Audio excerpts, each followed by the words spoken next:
पोटली जैसे जैसे चढ़ाते जाओगे ये घुटना बदलने की जरूरत नहीं पड़ेगी, डुकरिया ऐसी चलेगी चक रहे। और क्या कमरा भी है, शादी आई एक में 6 भरा, 6 इसलिए भरा तुम रात भर सत्संग करो, भजन करो, स्मरण करो, और जितना सत्संग का आनंद हो सकता है। अपनों के बीच में तो हमेशा रहते हो, पर दूसरे को एडजस्ट करना तो सीखो। जरा विचार करो, तुम अपने कमरे में दूसरे को एडजस्ट नहीं कर रही तो ऊपर जाएगी तो भोलेनाथ कैसे एडजस्ट करेगा? सोचो तो शरीर है, विचार तो करो।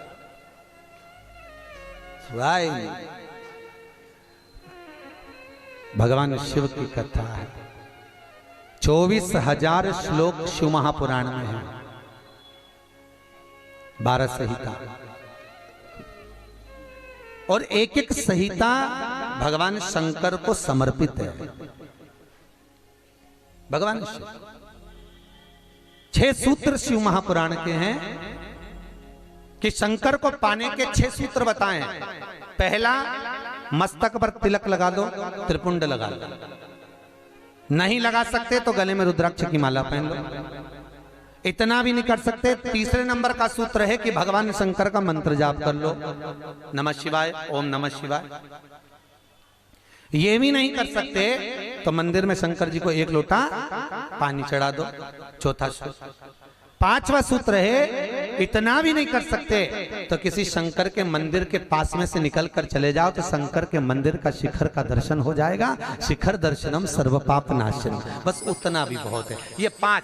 और 6ठे नंबर का सूत्र है, अगर इतना भी नहीं कर सकते तो पूरी जिंदगी में अगर 12 ज्योतिर्लिंग पर पहुंचकर शंकर की कथा को सुन लोगे तो फिर दूसरा जन्म नहीं होता।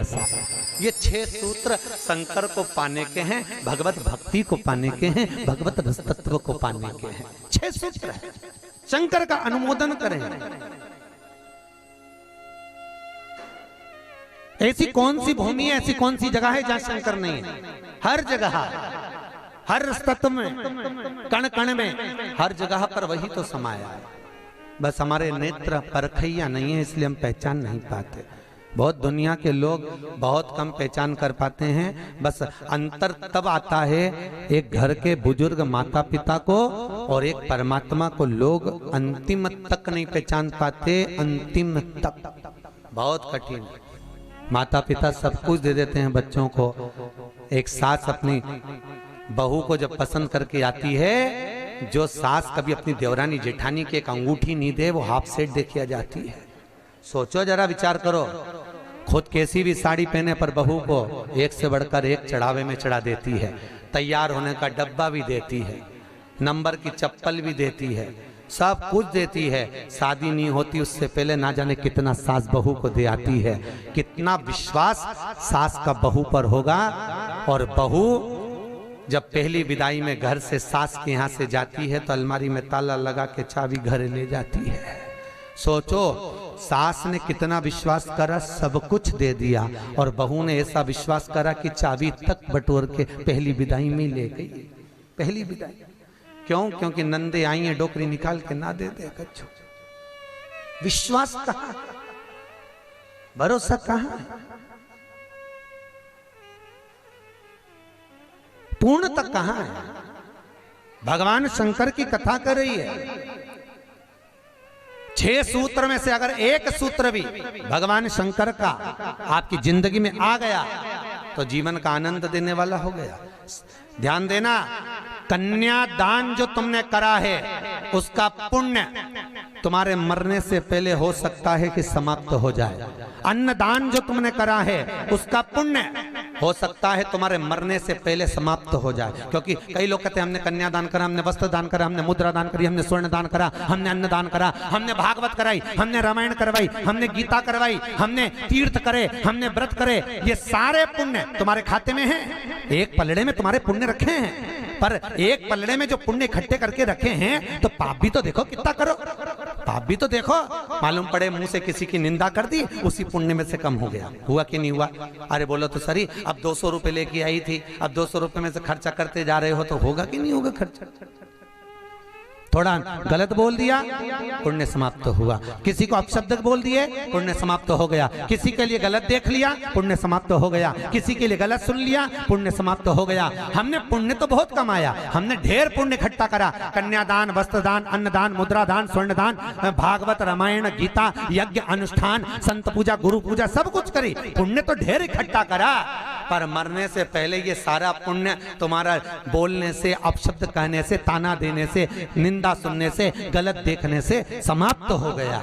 पर शिव महापुराण की कथा कहती है सारे पुण्य तुम्हारे मरने से पहले भले समाप्त हो जाएंगे, पर शिव महापुराण की कथा यदि तुमने भूल से भी 5 मिनट की भी सुन ली तो वो जिंदगी भर अटल और अमर हो जाती है, वो कभी समाप्त नहीं होती।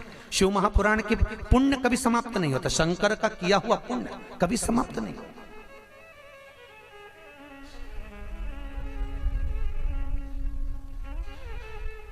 आज वो कोई कह रहा था, गुरुजी वो हम पोटलियां बना के लाए हैं तो एक एक मंदिर में पोटली चढ़ाएं और कई चढ़ाएं। हमने कहा लो, आए हो इतनी दूर तीर्थ करने के लिए, 5 रुपया 10 रुपया 2 रुपया करो, जो तुम्हारी मर्जी पड़े चढ़ाओ। 84 महादेव का क्या बार-बार दर्शन करने जाओगे? ब्रज 84 कोस की परिक्रमा तो तुमने ना जाने कितनी बार लगा ली होगी ब्रजमंडल में पहुंचकर, पर 84 महादेव का दर्शन करने के लिए आए हो। और वो 84 महादेव जिसको स्वयं भगवान शंकर की बहन छिप्रिया ने प्रकट किया था, शंकर के ही रूप तत्व से 84 रूप में उनको प्रकट किया है। पूरे विश्व में कहीं पर नहीं है, केवल उज्जैन में, केवल उज्जैन। तो भगवान शंकर की कथा कर रहे हैं, भगवान भोलेनाथ का चरित्र वर्णन कर रहा है। 6 सूत्र में से एक सूत्र भी अपनी जिंदगी में उतारा तो जीवन सार्थक हो गया। मात्र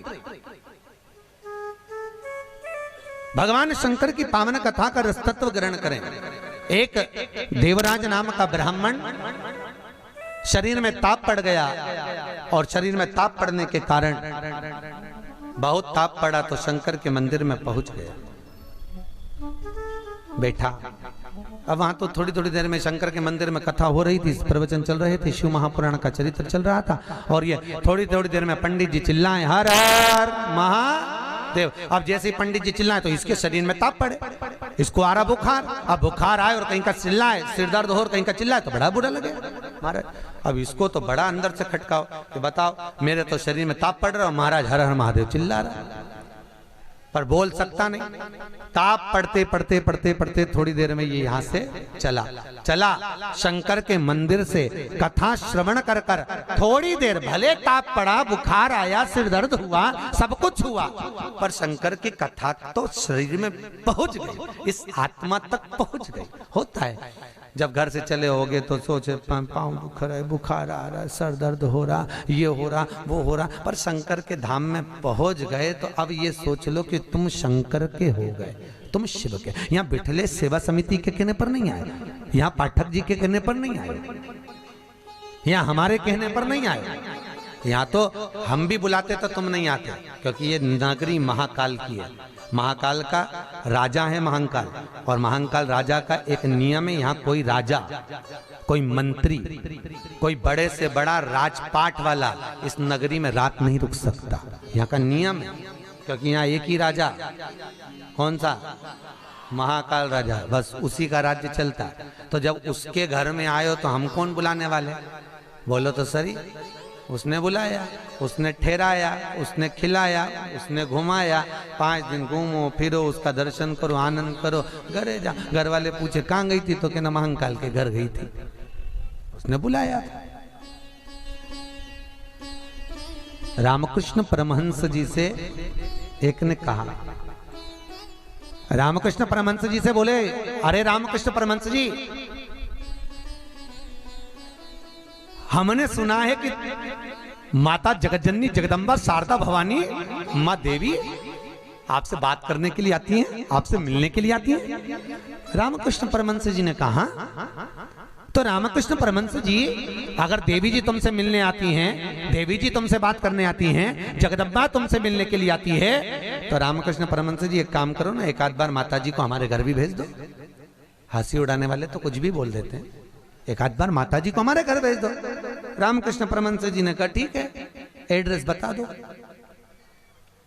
देवी जी को तुम्हारे घर भेज देंगे।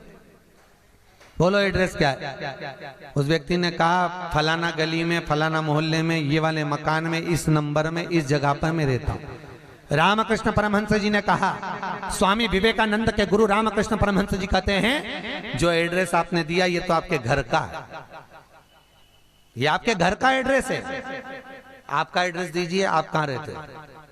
उसको लगा मैं दुकान पे रहता हूं, तो हो सकता दुकान का मांग रहा है, उन्होंने दुकान का एड्रेस दे दिया। रामकृष्ण परमहंस जी बोले ये तो दुकान का एड्रेस है, आप कहाँ रहते हो, आपका एड्रेस दो।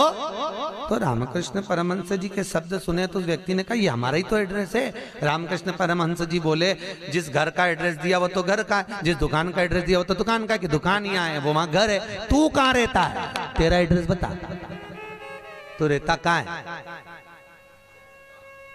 रामकृष्ण परमहंस जी के शब्द सुने, उसने चरण पकड़ लिया और रामकृष्ण परमहंस से पूछा आप बताओ कि मेरा निवास कहाँ है? रामकृष्ण परमहंस जी कहते हैं इस शरीर का आखिरी निवास तो शमशान है, मनुष्य वहां निवास करने वाला है। बस ये आत्मा परमात्मा के चरणों में रहे और शरीर आखिरी में वहां पहुंच जाता है, आखिरी में। बड़े आश्चर्य में लोग बताते हैं हम वहां रहते हैं, तुम नहीं रहते, तुम्हारा घर रहता है, तुम चले जाओगे घर में ही रह जाएगा, अभी तुम्हारा एड्रेस है फिर तुम्हारे बेटे का हो जाएगा। अरे बोलो तो, फिर बेटा गया पोते का हो जाएगा, पौता गया पर पोते का हो जाएगा, वो तो घर का पता है, तुम्हारा एड्रेस क्या है, तुम किस पते पे रहते? अताना पता जबरदस्ती के लापता घूम रहा, काय का पता तुम्हारा? जबरदस्ती के छाती ठोक के मेरा घर मेरा घर मेरा घर। एक आध दिन यमराज आई गया, उठा के ले गया, सब धाड़ धाड़ रोएंगे। 2-3 महीने के बाद, 4-6 महीने के बाद बेटा नेम प्लेट निकाल के खुद की चिपका देगा, मेरा घर काय का घर तुम्हारा?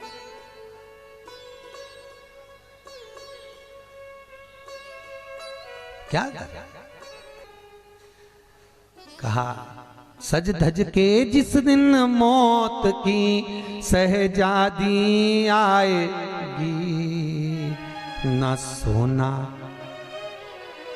हमसे भी लोग कहते हैं गुरुजी तुम कथा वाचते हो, इतना सारा सोना मोना पहन के पहनते हो, तो हमने कहा जजमान लोग दे तो क्यों नहीं पहने? अरे बोलो तो दीजिए, कई करे कई बाद में जोड़ जोड़ के औलाद के देखे ना, है तो तुम्हारे पास भी, बस तुम भी जोड़ जोड़ के लाख कर में अलमारी में लाख कर में, और एक आध दिन मर गई और सारा पड़ा की पड़ा रह गया, ऊपर जाके याद करेगी वाला हार तो पीना ही नहीं, फिर कई मतलब का सब पहना कई करे वो कर।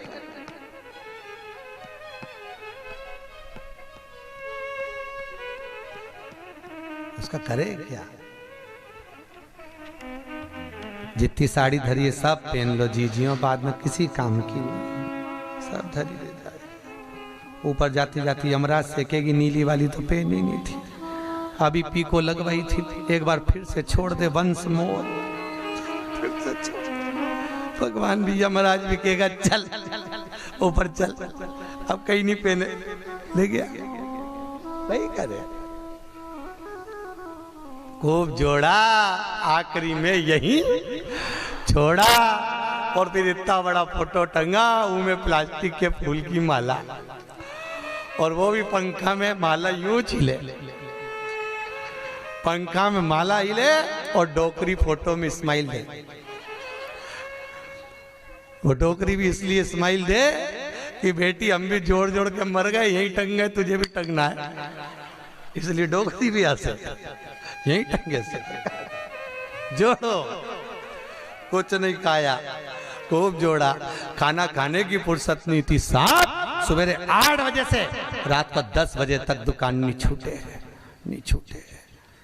एक एक ग्राहक के लिए बैठा दिया और आखिरी में सब छोड़ के घर के लोग अर्थी पे भी ले गए तो बांध के ले गए। सबको मालूम है मर गया, उसके बाद भी ना जाने क्यों बांध के ले जाते और खींच खींच के बांध, खींच और खींच और खींच। अरे सबको मालूम है मर गया, कोई भगेगा थोड़ी ना, काय को खींच, हल्की बल्कि बांध दो, ले जाना तो है नहीं, और खींच खींच के बांधी, क्योंकि इनको डर इस बात का लग रहा है उठ के भग गया, अब उनको तो कुर्सी भरना है, उसकी जगह दूसरे को ले गया तो इसी को ले चलो, जैसे कहा करो उसका क्या। सज धज के जिस दिन मौत की शहजादी आएगी, न सोना काम आएगा न चांदी। छोटा सा तू कितने बड़े अरमान हैं तेरे, मट्टी का तू सोने जैसा मान है तेरे। मेरे को नहीं जानते, मेरे को नहीं पहचानते? अरे भेरू तुझे तो सब जाने, कोई नहीं, मेरे को नहीं जानते। मट्टी का तू सोने जैसा मान है तेरे, मट्टी की काया एक दिन मट्टी मिल जाएगी, न सोना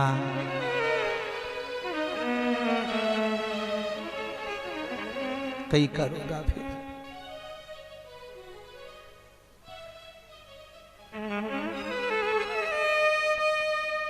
गीता वाटिका गीता प्रेस में कथा बाची, क्या 3-4 साल हो गए गीता प्रेस गीता वाटिका।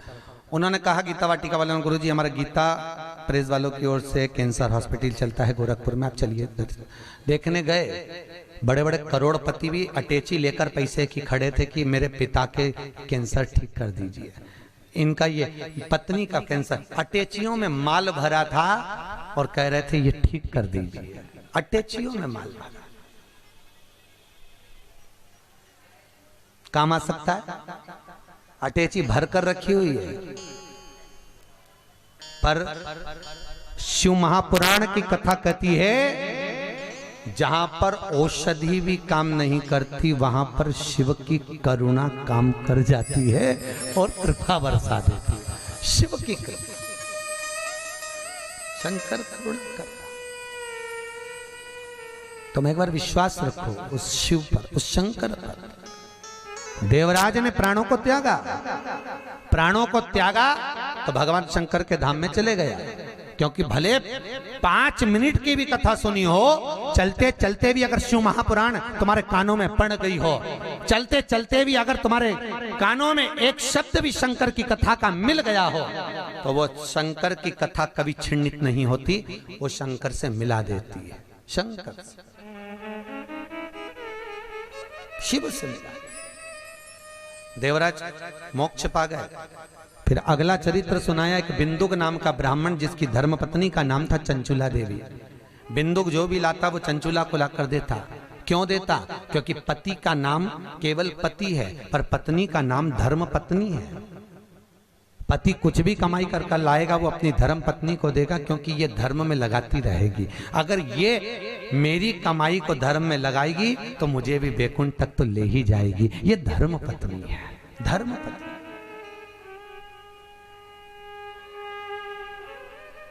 एक कथा के मुख्य यजमान गोपाल मंदिर वाले महाराज जी बने हैं, पंडित जी, पाठक जी, परंतु इनके मन में कथा का आया ना आया वो बात की बात है, पर धर्म पत्नी हमारी भाभी जी, इनका मन में कथा सुनकर मन में भाव आ गया, गुरुजी एक कथा कराओ, बस ये कृपा। जिंदगी में एक बार शिव महापुराण, फिर ठाकुर जी की जो मर्जी, भोलेनाथ की जो, पर शिव पुराण तो करा लो। हजारों हजार भागवत, हजारों हजार राम कथा, हजारों हजार गीता का स्मरण करने पर भी जो पुण्य प्राप्त नहीं होता वो मात्र एक दिन की, मात्र 5 मिनट की शिव महापुराण श्रवण करने से प्राप्त हो जाता है। साहब शंकर की कथा का रसतत्व ग्रहण करने से प्राप्त हो जाता है, मात्र एक क्षण की, एक क्षण। और बहुत किस्मत वाले हो साहब, आपके बच्चों ने, आपकी बहुओं ने, आपकी बेटियों ने, आपके परिवार वालों ने आपको जमा कर सूटकेस अटैची जमा कर भेजा है साहब। आपकी बहुओं को, आपके बेटों को, आपकी बेटियों को धन्यवाद दूंगा। उन्होंने कहा मम्मी जाओ, पापा जाओ, हम बोलते हैं, हम बुक कराते हैं। और मैं धन्यवाद दूंगा पाठक जी आपके भी बहन बेटियों को। उन्होंने कह दिया मम्मी तू कथा करवा, पापा आप लग रहो, अपन करते हैं व्यवस्था, सब आनंद होगा, कथा का अलमस्त हो। ये जीवन का सुख है साहब। याद रखना, कोई एक बेकार काम करते हैं तो हमारे पितरों को लोग देखने तक नहीं जाते, पर घर का एक व्यक्ति भी अगर पुण्य का कार्य कर लेता है तो उसके पूर्वजों की पीठ स्वयं नारायण जाकर थपथपाते हैं कि तेरे वंश में कोई पैदा हुआ जिसने सत्कर्म करा, सत्कर्म किया।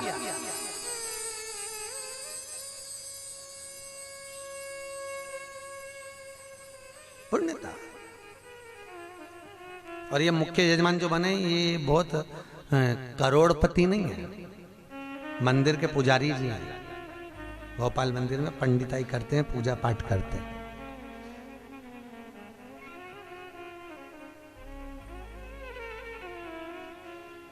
उसमें भी शायद मेरे हिसाब से, मेरी सोच से तो 3-4 हजार रुपये महीना कुछ मिलता होगा। उसके बाद भी मन देखिए कि नहीं, कथा रस तत्व हो महाराज, श्रवण करें, जीवन का सुख पाए। और ये इनके ऊपर जो कृपा हुई है ये पूर्वजों की हुई है कहीं, और आपके ऊपर जो कृपा है, आप जो यहाँ महाकाल की नगरी में बैठे तो तुम्हारा तो है, पर तुम्हारे भी पितरों की ना जाने कितने पूर्वजों का आशीर्वाद होगा। उन्होंने धक्का मारकर तुम्हें महाकाल की नगरी में भेज दिया। कहीं पूर्वजों की, कहीं पितरों का आशीर्वाद, कहीं आहूत और वासुकों का आशीर्वाद जो हमको परमात्मा की शरणागति तक लेकर जा रहा है, भगवान के चरणारविंद तक लेकर। बिंदु को जो लेकर आता वो चंचुला देवी को देता, चंचुला देवी उसको भोग में लगा लेती है, पर चंचुला कभी धर्म में नहीं लगाती। धर्म पत्नी का लक्षण है कि पति की कमाई का एक अंश निकाले और वो ले जाकर कहीं सत्कर्म में, कहीं धर्म में लगा दे। एक अंश निकाल कर वो धर्म में लगाए तो धर्म पत्नी है। पर आजकल की पत्नियां ऐसी हैं, निकालती तो हैं पति की कमाई का, पर सब डेंटिंग पेंटिंग में लगाया थी, वो धर्म में लगा ही नहीं पाती, धर्म में लगे ही नहीं। वो कितना ही प्रयास करें। कई माताओं की आदत रहती है हर बार सोचे सत्यनारायण की कथा कराऊंगी, सत्यनारायण की कथा कराऊंगी,